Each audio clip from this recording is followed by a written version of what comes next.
Hello दोस्तों, परीक्षा मंथन के लेखपाल रिवीजन सीरीज में मैं आप सबका स्वागत करता हूं।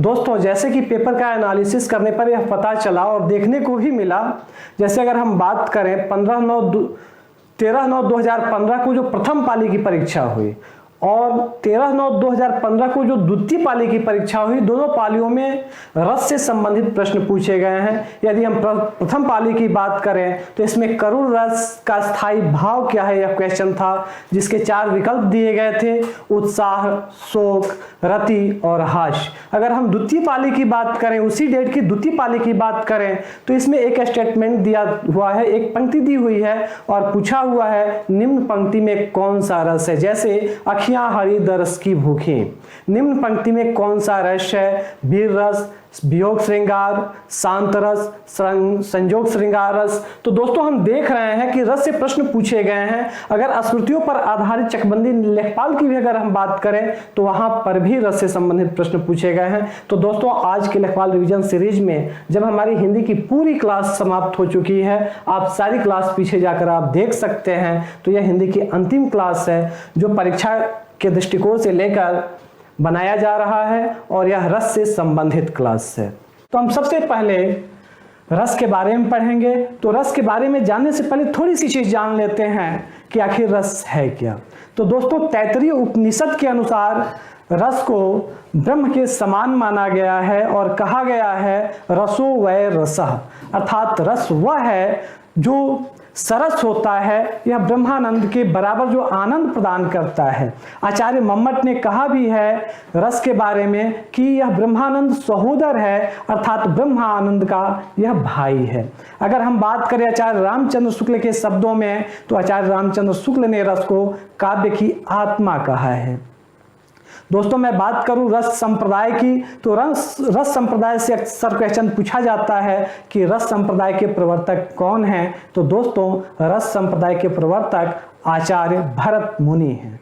तो दोस्तों, उनके हम एक सूत्र को देखते हैं जो रस की परिभाषा के लिए सर्वप्रसिद्ध है: विभवानुभाव व्यभिचारी संयोगादृश निष्पत्ति भरत मुनि नाट्यशास्त्र। दोस्तों, इन्होंने नाट्य शास्त्र में 8 रसों की परिकल्पना की है, 8 रसों का उल्लेख किया है।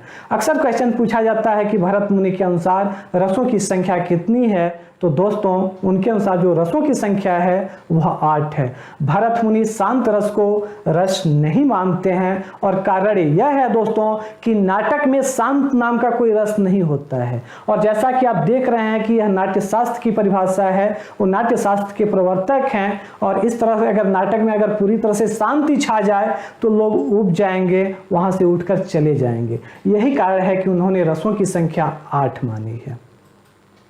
स्पष्ट हुआ? तो हम अब चलते हैं दोस्तों, यह जो सूत्र है, रस सूत्र है, इसकी व्याख्या करने एक एक करके तोड़ने ही से चल रहे हैं और देखेंगे कि रस की उत्पत्ति कैसे होती है। उदाहरण के द्वारा भी हम इसे समझेंगे। तो दोस्तों, ध्यान दीजिएगा, विभावानुभाव अर्थात विभाव अनुभाव व्यभिचारी, जिसे सामान्यतः संचारी भाव के नाम से हम जानते हैं। विभाव अनुभाव और संचारी भाव के संयोगादृश निष्पत्ति, यानी संचारी भाव के संयोग से रस की निष्पत्ति होती है। अगर देखें तो विभाव अनुभाव और संचारी भावों के संयोग से रस की निष्पत्ति होती है, यानी उत्पत्ति होती है। यहाँ 3 चीजें तो हमारे रस के संबंध में हमारे सामने स्पष्ट हो रही हैं कि विभाव क्या है, अनुभाव क्या है और संचारी भाव क्या है। दोस्तों, जिनके संयोग से रस की उत्पत्ति होती है, तो हम अब रस को भी समझ लेते हैं जिसकी उत्पत्ति होती है। तो दोस्तों, रस की उत्पत्ति अनायास कहीं से हो नहीं जाती है। प्रत्येक जो सजीव व्यक्ति है उसके अंदर, जैसे हम जीवधारी हैं, तो प्रत्येक व्यक्ति के अंदर अस्थाई भाव होते हैं। कुछ ऐसे भाव होते हैं जो जन्मजात होते हैं और निश्चित रूप से उसके अंदर विद्यमान रहते हैं, लेकिन अनुकूल परिस्थितियां पाकर या अनुकूल वातावरण में वह विकसित होते हैं और वही अस्थाई भाव रस दशा को प्राप्त होते हैं। और इस तरह से देखते हैं कि इस रस का जो मूल है वह अस्थाई भाव है। अस्थाई भाव है। और हम देख रहे हैं कि यहाँ पर 4 फैक्टर दिख रहे हैं, विभाव, विभाव, अनुभाव, संचारी भाव और अस्थाई भाव। अक्सर क्वेश्चन पूछा जाता है कि रस के कितने अंग हैं, तो दोस्तों रस के यहाँ हमें इस सूत्र के द्वारा 4 अंग दिखाई दे रहे हैं, अस्थाई भाव, विभाव, अनुभाव और संचारी भाव। दोस्तों हम एक एक करके इन सारे भावों को पढ़ते हैं, यानी रस के चारों अंगों के बारे में हम जान लेते हैं कि रस के 4 अंग क्या हैं। तो हम सबसे पहले बात करें अस्थाई भाव के संबंध में। अस्थाई भाव के संबंध में तो दोस्तों यह प्रत्येक व्यक्ति के अंदर अस्थाई रूप से विद्यमान होते हैं ये भाव, यही कारण है कि इन्हें हम अस्थाई भाव कहते हैं। और इस भाव के संबंध में देखें तो यही भाव विकसित होकर के अनुकूल परिस्थितियों में विकसित होकर के रस दशा को प्राप्त होते हैं। और जितने अस्थाई भाव हैं मनुष्य के अंदर उतने रस होते हैं, अर्थात अस्थाई भाव ही विकसित होकर जब रस बनते हैं तो अस्थाई भाव जितने होंगे उतनी ही रसों की भी संख्या होगी। आगे हम पढ़ें देखें तो अगला है विभाव, अस्थाई भाव, अगला है विभाव। विभाव की हम बात करें तो विभाव का शाब्दिक अर्थ होता है कारण, यानी जिस किसी कारण से रस की उत्पत्ति होती है या कहें अस्थाई भाव पुष्ट होकर के रस में परिणत होता है उसे ही हम विभाव कहते हैं। और विभाव को हम देखें तो ये 2 प्रकार के होते हैं, पहला है आलंबन विभाव और दूसरा है उद्दीपन विभाव। आलंबन विभाव और दूसरा है उद्दीपन विभाव। आलंबन का अर्थ होता है, सामान्य अर्थ हम देखें तो इसका अर्थ होता है सहारा, यानी जिस सहारे से जो रस विकसित होता है उसे हम आलंबन विभाव कहते हैं। और जो अस्थाई भावों को उद्दीप्त करते हैं उन्हें हम उद्दीपन विभाव के नाम से जानते हैं। हम आलंबन विभाव को भी देखें तो इसके भी 2 भेद हमें दिखाई देते हैं, आश्रयालंबन और विषयालंबन। आश्रयालंबन वह है जिसके अंदर अस्थाई भाव जागृत होता है या विकसित होता है। विषयालंबन वह है जिसके कारण अस्थाई भाव विकसित होता है या जागृत होता है। हम इसे उदाहरण के द्वारा समझेंगे। उद्दीपन को भी हम तोड़ते हैं तो उद्दीपन के भी 2 भेद हमें दिखाई देते हैं, पहला विषयालंबन की जो चेष्टाएं होती हैं वह, और दूसरा है बाह्य वातावरण की जो दशा होती है वह उद्दीपन का कार्य करती हैं। दोस्तों हम एक उदाहरण के द्वारा इसे समझते हैं। आप जहां बैठकर पढ़ रहे हैं, मानिए एक कमरे में हैं और आपके दरवाजे पर एक विषैला सर्प आकर फुफकार मार रहा है और आप कमरे में अकेले हैं। जैसे ही आपकी दृष्टि उस सर्प पे पड़ेगी आपके अंदर भय नामक जो अस्थाई भाव है वह जागृत हो जाएगा और आप अचानक से आपके मुंह से जोर से चीख निकलेगी, आप चिल्लाने लगेंगे। तो दोस्तों वह सर्प का आपके दरवाजे पर खड़ा होना, आकर फुफकार मारना और आपके अंदर अस्थाई भाव का जागृत होना, यानी अस्थाई भाव जो भय है वह कहीं बाहर से ना आकर आपके अंदर पहले से उपस्थित था, जो अनुकूल परिस्थिति पाकर के अब विकसित हो गया है या जागृत हो गया है। ध्यान दीजिए, अब यहां समझने वाली यह बात है कि यहाँ आलंबन वह सर्प भी है और आप स्वयं भी हैं। तो आलंबन में जो आश्रयालंबन है अर्थात आपके अंदर जो भय उत्पन्न हुआ है आप आश्रयालंबन है, और सर्प के कारण आपके अंदर भय उत्पन्न हुआ है तो जो सर्प है वह विषयालंबन है। और इस तरह से देखते हैं कि आश्रयालंबन और विषयालंबन। आगे हम देखते हैं उद्दीपन, यानी विषयालंबन की चेष्टाएं तथा वातावरण की जो दशा है, बाह्य वातावरण की जो दशा है वो उद्दीपन कहलाती है, जो उद्दीप्त करती है अस्थाई भाव को, भय को जो उद्दीप्त करे। अब हम देखते हैं कि सर्प अब वहां से फुफकार मारने लगे, आपकी दशा थोड़ी खराब हो जाएगी और आप और जोर जोर से चीखने लगेंगे, या अगर आप जमीन पे खड़े हैं तो उस रूम में अगर टेबल कुर्सी मेज कुछ भी रखा होगा तो आप कूद करके उस पर चढ़ जाएंगे, यानी ऊपर चढ़ने की कोशिश करेंगे कि वह सर्प आप तक न पहुंचे। लेकिन सर्प आपकी तरफ बढ़ रहा है और फुफकार मार रहा है, आपका भय जागृत होता जाएगा। और इस तरह से विषयालंबन की जो चेष्टा आपको दिख रही है, यह उद्दीपन का कार्य कर रही है, आपके भय को बढ़ाने का कार्य कर रही है। अब हम देख रहे हैं बाह्य दशा क्या है। दोस्तों, उसी समय आपके रूम की लाइट चली जाए, अब आपका जो भय है और उद्दीप्त हो जाएगा, तीव्र हो जाएगा, और आप सोचेंगे अब अंधेरा है, पता नहीं वह कहां होगा, और आप तरह तरह की शंकाओं से घिर जाएंगे। और इस तरह से जो बाह्य वातावरण की जो दशा है, जैसे लाइट का चले जाना, अंधेरा हो जाना, अब ये बाह्य वातावरण की दशा आपके अस्थाई नामक भाव, भय नामक भाव को उद्दीप्त कर रही है। दूसरी चीज यह, आप जिस पर कूद कर चढ़े हुए हैं, जैसे वह टेबल कुर्सी हो और अचानक वह लड़खड़ा कर टेबल या कुर्सी जमीन पे गिर जाए, यह भी बाह्य वातावरण है। और आप तुरंत आप उठेंगे और आपका भय कि वो कहीं आकर आपको डस न ले, और इस तरह से देखेंगे कि अस्थाई भाव जो भय है वह पूरी तरह से जागृत होकर रस दशा को, भयानक नामक रस दशा को वह प्राप्त कर चुका है। अर्थात हम देख रहे हैं विभाव का अर्थ होता है कारण, अर्थात जिसके कारण अस्थाई भाव जागृत हुआ है। यह दो प्रकार के होते हैं, आलंबन विभाव। आलंबन विभाव जो है इसके भी दो भेद हैं, आश्रयालंबन और विषयालंबन। जिसके अंदर अस्थाई भाव उत्पन्न होता है, विकसित होता है, यानी जो रस का अनुभव करता है वो विषयालंबन है। और जिसके कारण रस को अनुभव किया जाता है वो जिसके अंदर रस उत्पन्न होता है, अस्थाई भाव जागृत होता है, उसे आश्रयालंबन कहते हैं। और जिसके कारण जो अस्थाई भाव जागृत होता है उसे विषयालंबन कहते हैं। यानी जो व्यक्ति है जिसे भय पैदा हुआ है वो आश्रयालंबन है, जो सर्प है वह विषयालंबन है। उद्दीपन की बात करें तो उद्दीपन के भी दो भेद हैं, पहला विषयालंबन की चेष्टाएं और दूसरा बाह्य वातावरण की दशा। और इस तरह से हम देखते हैं कि यह विभाव है। आगे हम बात करें, अगला है अनुभाव। अब हम अनुभाव को समझ लेते हैं कि अनुभाव क्या है। दोस्तों, अनुभाव के संबंध में एक सूक्ति कही जाती है, अनुभावो भाव बोध का, अर्थात जो भाव का बोध कराते हैं वे अनुभाव कहलाते हैं। यानी जो अस्थाई भाव आपके अंदर उत्पन्न हुआ है, उन भावों को बोध कराने वाली जो चेष्टाएं होती हैं उसे हम अनुभाव कहते हैं। यानी आश्रय, रस कहाँ प्राप्त हुआ है?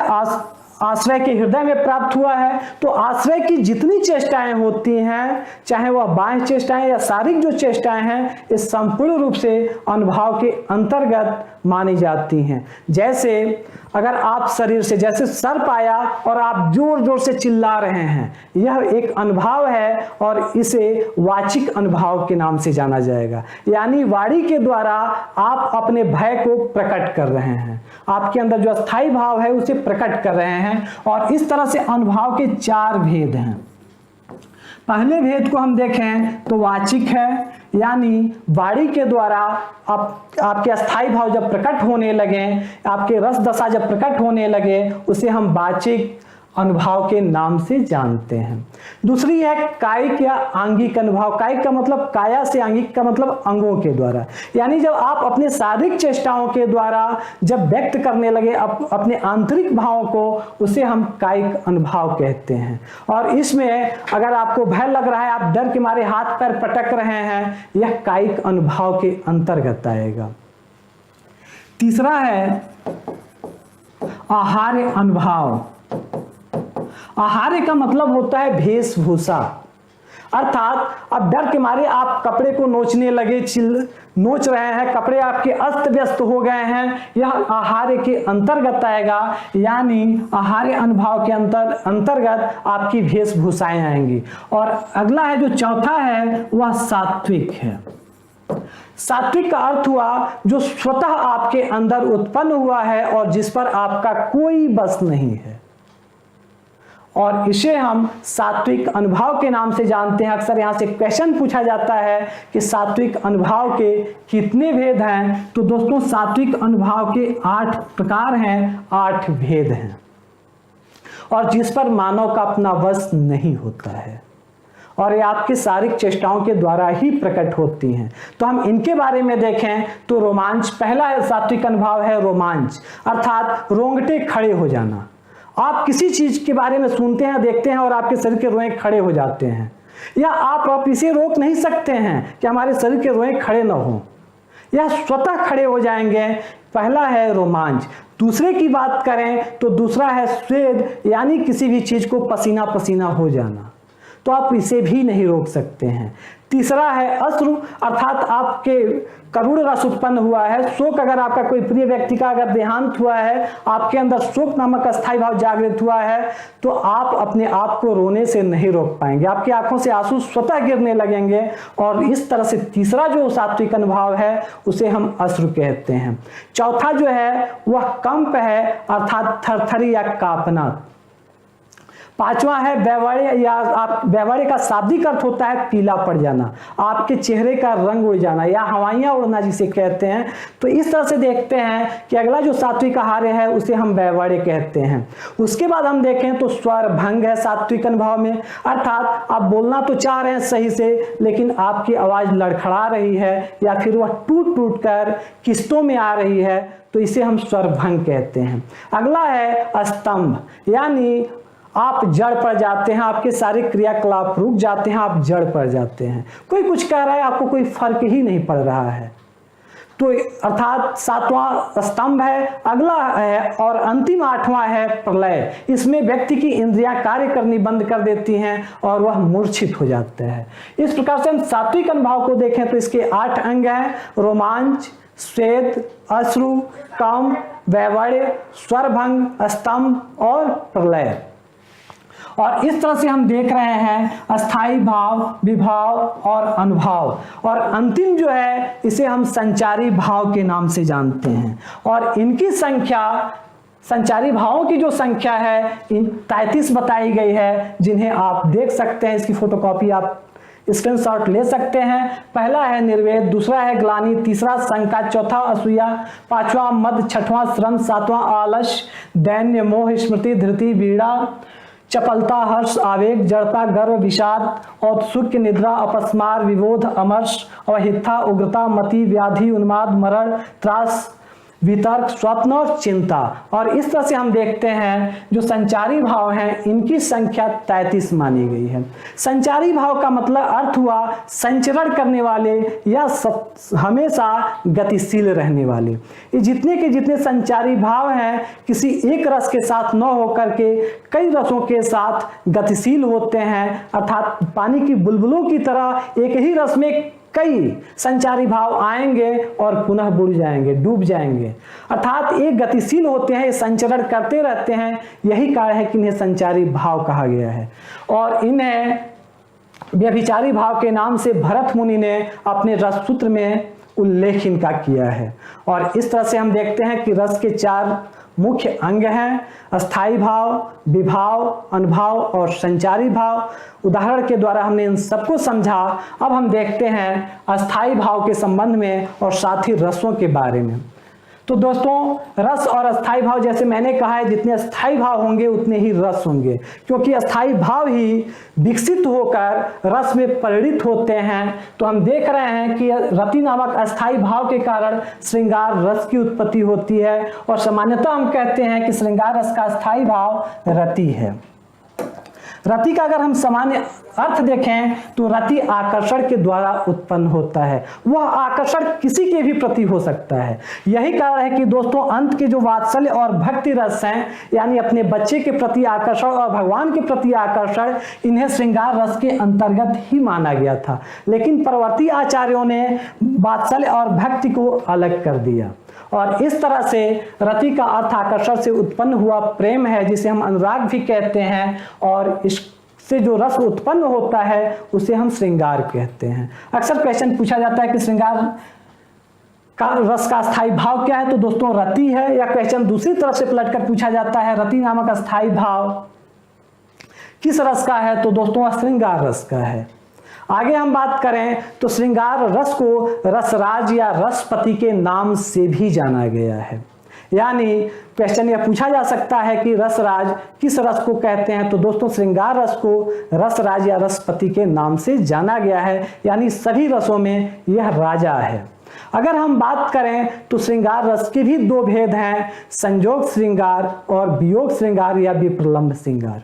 संजोग श्रृंगार वह होता है जिसमें व्यक्ति अपने प्रिय के समीप होता है या उसके सानिध्य में होता है। वियोग श्रृंगार वह होता है जब वह अपने प्रिय से दूर होता है, तो वह वियोग की दशा होती है, वह विलाप की दशा होती है। आगे हम बात करें तो हास्य रस आता है। इसका अस्थाई भाव हास्य है। किसी भी असामान्य हाव भाव तथा किसी के वेशभूषा को देखकर या किसी ऐसे असामान्य क्रियाकलाप को देखकर यदि अस्थाई भाव हास्य अगर विकसित दशा को प्राप्त हो जाए तो हास्य नामक रस की उत्पत्ति होती है। अगले रस के बारे में देखें तो अगला रस है करुण रस और इसका स्थायी भाव है शोक, अर्थात अपने किसी प्रिय से वियोग अगर कहें तो सर्वदा के लिए वियोग शोक में बदल जाता है और उसे हम करुण रस के नाम से जानते हैं। दोस्तों यहाँ यह समझना जरूरी है कि वियोग श्रृंगार और करुण रस में अंतर क्या है। दोस्तों वियोग श्रृंगार में जहां अपने प्रिय के मिलन की उम्मीद बनी रहती है, एक आशा रहती है कि मैं अपने प्रिय से मिल सकता हूं या मिल सकती हूं, वहां वियोग श्रृंगार होता है। लेकिन करुण रस में जो मिलने की आशा होती है वह समाप्त हो चुकी होती है, अर्थात यह उम्मीद खत्म हो चुकी होती है कि हम उससे कभी मिल भी पाएंगे, अर्थात वह इस दुनिया को छोड़कर जा चुका होता है। वहां शोक होता है अस्थायी भाव और इस तरह से करुण रस की उत्पत्ति होती है। तो दोस्तों वियोग श्रृंगार और करुण रस में यह छोटा सा फर्क है कि एक में मिलने की आशा है और एक में मिलने की आशा समाप्त हो चुकी है। अगला हम देखें तो रौद्र रस है और इसका जो अस्थाई भाव है वह क्रोध है। जब भी किसी अनुचित कार्य को आप करते हुए किसी को देखते हैं या किसी को कोई अगर गरीब है, कोई सता रहा है, कोई कमजोर है, कोई किसी उसको मार रहा है, तो दोस्तों उसे देखकर अगर आपके अंदर क्रोध नामक अगर अस्थाई भाव उत्पन्न हो जाए कि उस अत्याचार को देखकर, ऐसे दशा में रौद्र रस की उत्पत्ति होती है। और इस तरह से किसी अनुचित कार्य को देखकर, अत्याचार वगैरह को देखकर जब क्रोध नामक अस्थाई भाव उत्पन्न होता है तो वहां दोस्तों रौद्र रस होता है। आगे हम बात करें वीर रस। तो वीर रस की हम बात करें तो किसी भी कठिन परिस्थिति में अगर या असंभव कार्य को करने की जहां चेष्टा की जाए, संभव बनाने की चेष्टा की जाए, वहां वीर रस होता है और इसका स्थायी भाव उत्साह होता है। कोई कह रहा है यह काम आप नहीं कर पाएंगे और आप उत्साह की वजह से आप कह रहे हैं कि हम तो इसे कर ही लेंगे, हम जंग जीत ही लेंगे, और ऐसी दशा में दोस्तों वीर रस की उत्पत्ति होती है। यानी उत्साह नामक जब अस्थायी भाव जब विकसित अवस्था को प्राप्त होता है तो वीर रस की उत्पत्ति होती है। भय नामक अस्थायी भाव, जैसे मैंने कहा कि सर्प को आपने देखा और आपके अंदर भय नामक अस्थायी भाव उद्दीप्त हुआ तो आपके अंदर भयानक, तो वहां पर भयानक रस की उत्पत्ति होती है। आगे हम देखें विभत्स रस। इसका अस्थायी भाव जुगुप्सा है या घृणा है। किसी भी घृणित वस्तु को देखकर, जैसे शमशान भूमि को देखकर जहां मुर्दे जल रहे हों, बिखरे हुए हों, या फिर नाले में कीड़े खदबदा रहे हों, ऐसी दशा को देखकर अगर आपके अंदर घृणा नामक अस्थायी भाव जागृत हो गया तो वहां पर विभत्स रस होता है। अगला है अद्भुत रस, जिसका स्थायी भाव विस्मय या आश्चर्य होता है। तो दोस्तों अद्भुत रस वहां होता है जब कोई भी आश्चर्यजनक कोई घटना घट जाए या आप उस घटते हुए घटना को देखें तो आपके अंदर जब विस्मय नामक स्थायी भाव जब उत्पन्न हो जाता है तो वहां अद्भुत रस की उत्पत्ति होती है। निर्वेद, वैराग्य या वितराग शांत रस का अस्थायी भाव है, जिसे सामान्यतः हम निर्वेद कहते हैं, इसे वैराग्य भी कह सकते हैं, वितराग भी कह सकते हैं। तो दोस्तों जब संसारिक माया मोह से जब आप विरक्त हो जाएं, ईश्वर के प्रति ईश्वर की सत्ता को आप मानने लगे, ध्यान दीजिएगा, ईश्वर की सत्ता को आप ज्ञान के द्वारा यहां मान रहे हैं। भक्ति रस में ईश्वर की सत्ता के प्रति आपके अंदर प्रेम होता है, लेकिन यहां ज्ञान आपके अंदर होता है और ईश्वर की सत्ता को आप मानने लगते हैं और सांसारिक मोह माया से जब आप दूर हटने लगते हैं तो यहां पर शांत रस की उत्पत्ति होती है। दोस्तों वात्सल्य की बात करें तो अपने अनुज को देखकर, अपने छोटे भाई को देखकर, किसी के बच्चे या अपने बच्चे, छोटे बच्चे को देखकर जब आपके अंदर वत्सल नामक अस्थायी भाव उत्पन्न हो जाए या संतान विषयक प्रेम उत्पन्न हो तो वहां पर वात्सल्य रस होता है। भक्ति विषयक जहां भगवान के प्रति आपके अंदर भक्ति या रति या अनुराग उत्पन्न हो जाए वहां भक्ति रस की उत्पत्ति होती है। दोस्तों यहां ध्यान देने योग्य यह बात है कि ऊपर के जो ये 8 रस दिखाई देते हैं, श्रृंगार, हास्य, करुण, रौद्र, वीर, भयानक, विभत्स और अद्भुत, ये 8 रस भरत मुनि ने बताए हैं। लेकिन बात है कि 9वां रस किसने स्थापित किया है? तो दोस्तों 9वां जो रस है उद्भट ने 9वीं रस के बारे में बताया है, या कहें कि 9वें रस को स्थापित करने का कार्य उद्भट ने किया है। 10वें रस यानी वात्सल्य रस के स्थापित करने का कार्य आचार्य विश्वनाथ ने किया है, और 11वें रस भक्ति रस को स्थापित करने का कार्य रूप गोस्वामी ने किया है। यानी 3 रस आप जान गए, जो शांति रस है उद्भट, वात्सल्य रस है आचार्य विश्वनाथ, तथा भक्ति रस है रूप गोस्वामी। इन तीनों लोगों ने इन 3 रसों को स्थापित किया है। अब हम बात करें रस अस्थाई भाव, हमने देख लिया। अब हम देखते हैं इससे संबंधित प्रश्नों को हल करते हैं और देखते हैं कि कैसे प्रश्न पूछे जाते हैं। तो दोस्तों आलंबन और उद्दीपन विभावों के कारण उत्पन्न भावों को बाहर प्रकाशित करने वाले कार्य कहलाते हैं। आलंबन और उद्दीपन विभावों के कारण उत्पन्न भावों को बाहर प्रकाशित करने वाले कार्य कहलाते हैं विभाव, अनुभाव, संचारी भाव, अस्थाई भाव। तो दोस्तों ध्यान दीजिएगा, आश्रय की जो चेष्टाएं होती हैं उन्हें ही हम अनुभाव कहते हैं, और आश्रय के अंदर ही रस की उत्पत्ति होती है, या उसी के अंदर जो अस्थाई भाव होता है वह रस दशा को प्राप्त होता है। और इस तरह से भाव को प्रकाशित यानी आलंबन के भाव, ध्यान दीजिएगा, आलंबन में आश्रय आलंबन के भाव को प्रकाशित करने वाले जो तत्व होते हैं उन्हें हम अनुभाव कहते हैं। और इस तरह से ऑप्शन सी अनुभाव सही है, यानी आलंबन और उद्दीपन विभावों के कारण उत्पन्न भावों को बाहर प्रकाशित करने वाले कार्य अनुभाव कहलाते हैं। अगला क्वेश्चन है भरत मुनि के अनुसार रसों की संख्या कितनी है? तो दोस्तों भरत मुनि के अनुसार रसों की संख्या 8 है। अगला क्वेश्चन है जो भावों को बोध कराते हैं उन्हें क्या कहते हैं? जो भावों, ध्यान दीजिएगा, जो भावों को बोध कराते हैं उन्हें क्या कहते हैं? तो दोस्तों अनुभाव भाव बोध का आपने यह सूत्र पढ़ा है, यानी अनुभाव ही भाव का बोध कराते हैं, और इस तरह से ऑप्शन ए सही है, यानी अनुभाव। अगला क्वेश्चन हम देख रहे हैं रसोत्पत्ति में विषयालंबन की चेष्टाएं क्या कही जाती हैं? तो दोस्तों जो विषयालंबन की जो चेष्टाएं हैं, मैं बता चुका हूं कि विषयालंबन की चेष्टाओं को उद्दीपन कहते हैं। उद्दीपन के 2 भेद हैं, विषयालंबन की चेष्टाएं और बाह्य वातावरण की दशा, और इस तरह से विषयालंबन की चेष्टाएं उद्दीपन कही जाएंगी। अगला है जो भाव मन में केवल अल्पकाल तक संचरण करके चले जाते हैं उन्हें कहा जाता है। मैंने कहा है कि पानी के बुलबुलों की तरह ही आते हैं और फिर चले जाते हैं, उन्हें संचारी भाव कहा गया है, और यह कई रसों में विचरण करते हैं, यही कारण है कि इन्हें व्यभिचारी भाव भी कहा गया है। जो व्यक्ति किसी एक पर न रहकर कई लोगों पर रहता है उसे व्यभिचारी कहा जाता है। यही कारण है कि कई रसों के साथ रहते हैं, यही कारण है कि संचारी भाव को व्यभिचारी भाव भी जाता है। तो दोस्तों ऑप्शन ए सही है, यानी संचारी भाव।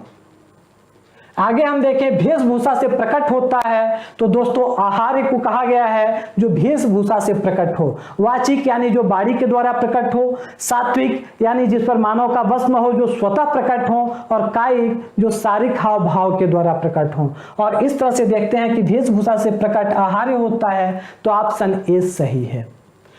भाव जिसके हृदय में रहते हैं उसे कहते हैं, तो दोस्तों भाव जिसके हृदय में रहते हैं उसे आश्रय कहते हैं, और जिसके कारण उत्पन्न होते हैं उसे विषय कहते हैं।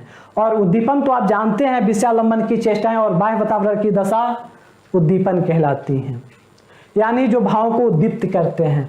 अगला क्वेश्चन है सात्विक अनुभवों की संख्या कितनी मानी गई है? तो दोस्तों सात्विक अनुभवों की संख्या 8 मानी गई है, जिसमें 8 में रोमांच है, ध्यान दीजिएगा, रोमांच है, स्वेद है, अश्रु है, कंप है, वैवाड्य है, स्वरभंग है, स्तंभ है और प्रलय है। और इस तरह से सात्विक अनुभवों की संख्या 8 मानी गई है। इनमें से कौन सा युग्म गलत है? हम यहाँ देखें तो हास्य, हास यानी सही है। रौद्र, जुगुप्सा, रौद्र का स्थायी भाव क्रोध है। जुगुप्सा जो है यानी यह जो सी है ऑप्शन, यह गलत है। बी को देखें तो शांत, निर्वेद यानी सही है। वीर, उत्साह, यह भी सही है, यानी ऑप्शन जो सी है यह युग्म जो है यह गलत है। किस रस को रसराज माना जाता है? तो दोस्तों श्रृंगार रस को रसराज या रसपति कहा गया है। इनमें से कौन सा अस्थाई भाव नहीं है? तो दोस्तों अस्थाई भाव हम देखें तो शोक भी है करुण रस का, भय भी है भयानक रस का, उत्साह भी है वीर रस का, हर्ष अस्थाई भाव नहीं है। हर्ष जो है यह संचारी भाव है और इस तरह से इसमें जो ऑप्शन है वह बी सही है। अगला, विस्मय या आश्चर्य किस रस का अस्थाई भाव है? तो दोस्तों यह अद्भुत रस का अस्थाई भाव है। आगे हम देखें संतान विषयक रति भाव है। तो दोस्तों संतान विषयक जो रति भाव है उसे हम वात्सल्य रस के नाम से जानते हैं, अर्थात ऑप्शन डी सही है। अगला क्वेश्चन है शांत रस की उत्पत्ति कब होती है? संसार से वैराग्य होने पर, क्रोध भाव दर्शाने के बाद, घोर विनाश के पश्चात, भय की स्थिति उत्पन्न होने पर। तो दोस्तों जैसे मैंने कहा संसार या मोह माया से वैराग्य होने पर, तो ऑप्शन ए सही है, यानी संसार से वैराग्य होने पर शांत रस की उत्पत्ति होती है। अगला क्वेश्चन है शोक किस रस का अस्थाई भाव है? तो जैसा कि आप जानते हैं शोक करुण रस का अस्थाई भाव है। शांत रस का अस्थाई भाव निर्वेद है या फिर वितराग है, हास्य रस का हास्य है, वीर का उत्साह है, यानी शोक करुण रस का अस्थाई भाव है। रस के कितने अंग होते हैं? तो दोस्तों मैंने कहा कि रस के 4 अंग होते हैं, अस्थाई भाव, विभाव, अनुभाव और संचारी भाव। जुगुप्सा का अस्थाई भाव किस रस से संबंधित है? तो जुगुप्सा का शाब्दिक अर्थ होता है घृणा, अर्थात विभत्स रस से संबंधित है जुगुप्सा नामक अस्थाई भाव। अगला है एक ओर अजगर ही लखी एक ओर मृगराय, बिकल बटो ही बीच ही पर्यो मूर्छा खाए। इन पंक्तियों में कौन सा रस है? दोस्तों सबसे पहले तो हमें जानना होगा कि जो वाक्य है, जो काव्य पंक्तियां हैं, एक कह क्या रही हैं। एक कह रही है कि एक ओर अजगर दिखाई दे रहा है और दूसरी ओर मृगराज का मतलब शेर दिखाई दे रहा है, विकल बटो ही बीच ही, और जो पथिक है वह दोनों के बीच में पड़ा हुआ है कि उधर जाएंगे तो अजगर है, पीछे जा रहे हैं दूसरी ओर तो शेर है, और इस तरह से वो बीच में पड़कर ही मूर्छित हो रहा है। तो दोस्तों इस अवस्था में भयानक रस की उत्पत्ति हो रही है, यानी वह भय के मारे व्याकुल है और उसकी जो दशा है मूर्छा तक पहुंच गई है, यानी सात्विक अनुभव वह 8वें तक आ चुका है। आगे हम देखें मेरे तो गिरधर गोपाल दूसरो न कोई, जाके सिर मोर मुकुट मेरो पति सोई। यहाँ कहा गया है कि मेरे एकमात्र गिरधर गोपाल हैं, दूसरा कोई नहीं है, उनके सर पे मोर का मुकुट है और वही मेरे पति हैं। तो दोस्तों यहाँ श्रृंगार रस है। सामान्यतः यह भक्ति रस की भी कहता है, लेकिन यहाँ वह नहीं है और यहाँ यह श्रृंगार रस की कहता है। आगे हम देखें देख समस्त विश्व सेतु से मुख में, जसोदा विस्मय सिंधु में डूबी। दोस्तों यह कहा जा रहा है कि जब कृष्ण बाल रूप में थे तो उनके मुख को खोलकर जब जसोदा ने देखा तो संपूर्ण ब्रह्मांड उनके मुख में दिखाई दे रहा था। और अगर संपूर्ण ब्रह्मांड अगर किसी के मुख में दिखाई दे तो वहाँ कौन से रस की उत्पत्ति होगी? वहाँ पे विस्मय रस की उत्पत्ति होगी, और इस तरह से आप देखेंगे वहाँ अद्भुत रस की उत्पत्ति होगी, विस्मय नामक अस्थाई भाव जागृत होगा, और इस तरह से इसमें ऑप्शन ये सही है, अद्भुत रस। हा राम हा प्राण प्यारे, जीवती रहूं किसके सहारे। निम्न पंक्तियों में किस रस की उपस्थिति है? तो दोस्तों यहाँ पे करुण रस की उत्पत्ति है। दशरथ कह रहे हैं हे राम, हे मेरे प्राण प्यारे, मैं अब किसके सहारे जिंदा रहूंगा, और यह कहकर वह गिर रहे हैं। तो यहाँ पे करुण रस की उपस्थिति है। अब उनको ये उम्मीद नहीं है कि मैं जीते जी राम से मिल पाऊंगा। अगर उनके अंदर मिलने की संभावना होती तो यहाँ पर वियोग रस यानी श्रृंगार रस होता, लेकिन यहाँ उन्हें मिलने की संभावना नहीं है, तो यहाँ करुण रस है। आगे हम देखें काव्य के आस्वादन से जो आनंद प्राप्त होता है उसे क्या कहते हैं? तो दोस्तों काव्य के आस्वादन से जो आनंद प्राप्त होता है उसे ही हम रस कहते हैं। और इस तरह से आज का यह जो लेखपाल का जो दूसरा एपिसोड है यह संपूर्ण होता है। आज के चैप्टर में हमने रस को पढ़ा, फिर हम अगले एपिसोड में अगले टॉपिक को लेकर आपसे मिलेंगे। यह टॉपिक देखने के लिए आप सबको बहुत बहुत धन्यवाद।